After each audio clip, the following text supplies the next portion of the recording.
Středeční polední písničky od srdce Českého rozhlasu Pardubice pokračují. No a teď tady máme jedno takové speciální přání, protože jedna z našich kolegyň rozhlasových slaví kulaté narozeniny. Pravda, už jí není 18, je jí 20.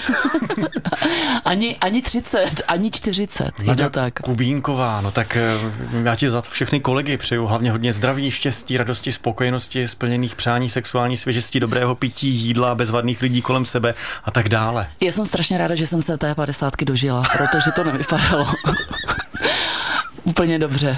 Třeba ještě ve 40 před 10 lety.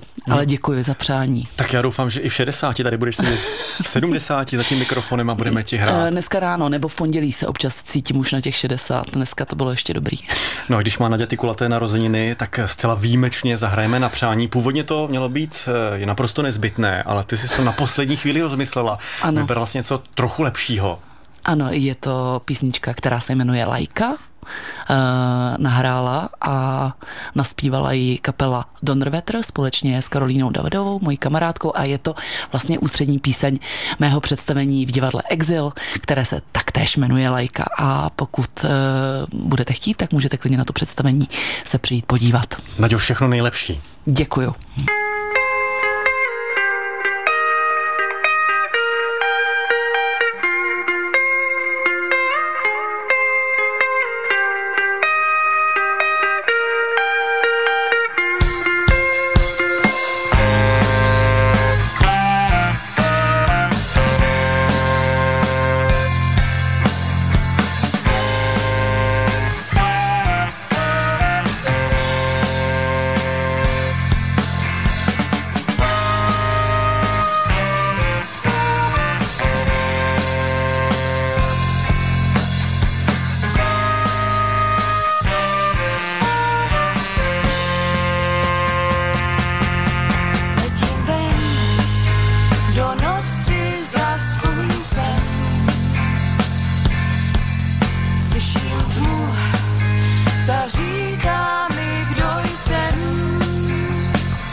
Nevrátí, když do dálky ji zahodí, naposled se rozloučí, odhozená, nechtěná, navždy se pak promění v synonymu manžela. Letím ven do noci za sluncem,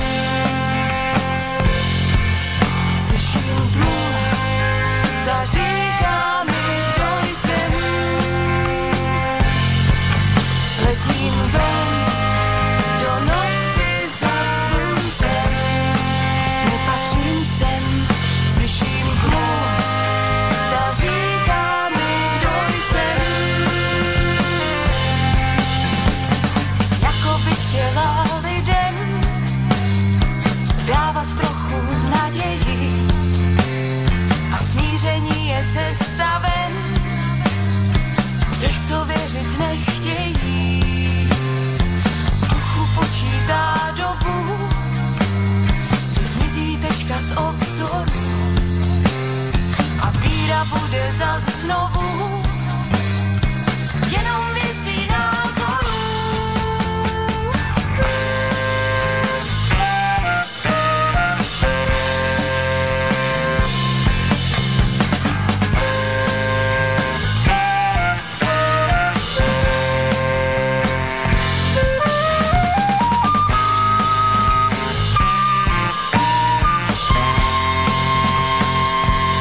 Pardubická skupina Donnerwetter a píseň Lajka v písničkách od srdce Českého rozhlasu Pardubice.